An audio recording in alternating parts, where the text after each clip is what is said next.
Surat crime બ્રાન્ચની આર્થિક ગુન્હા નિવારણ શાખાની ટીમે સરકારી કરોડોની જમીન વેચવા નકલી ડોક્યુમેન્ટ બનાવનાર 3ને ઝડપી પાડ્યા। સુરત ક્રાઇમ બ્રાન્ચની ઇકોસેલ એટલે કે આર્થિક ગુન્હા નિવારણ શાખા પાસેથી મળતી માહિતી મુજબ સુરતમાં રહેતા કરમશીભાઈ અવારનવાર ગાંધીનગર જતા હતા। તેઓ જમીન લે વેચના વ્યવસાય સાથે સંકળાયેલા છે।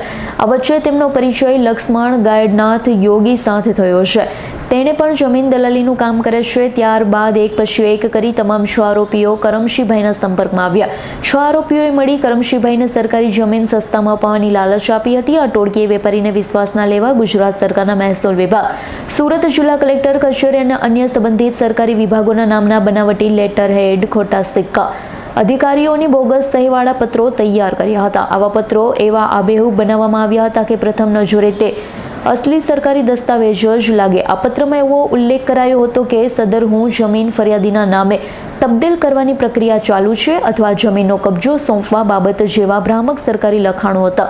સરકારી કાગળ જોઈ ફરિયાદી કરમશીભાઈ સંપૂર્ણપણે વિશ્વાસમાં આવી ગયા હતા કે આ ટોળકી ખરેખર સરકારમાં સેટિંગ ધરાવે છે, તેમનું કામ થઈ જશે। આ વિશ્વાસના આધારે તેઓએ ટોળકીને અલગ અલગ સમયે 12 કરોડની માતબર રકમ ચૂકવી દીધી।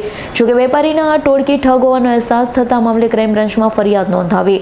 ફરિયાદના આધારે ક્રાઇમ બ્રાન્ચની ઇકોસેલની ટીમે 3 ઠગ આરોપીઓ રતનસિંહ લાલસિંહ ઠાકોર, સંગ્રામસિંહ બાદરસિંહ ઠાકોર અને સંજયસિંહ બાદરસિંહ ઠાકોરની ધરપકડ કરી હતી।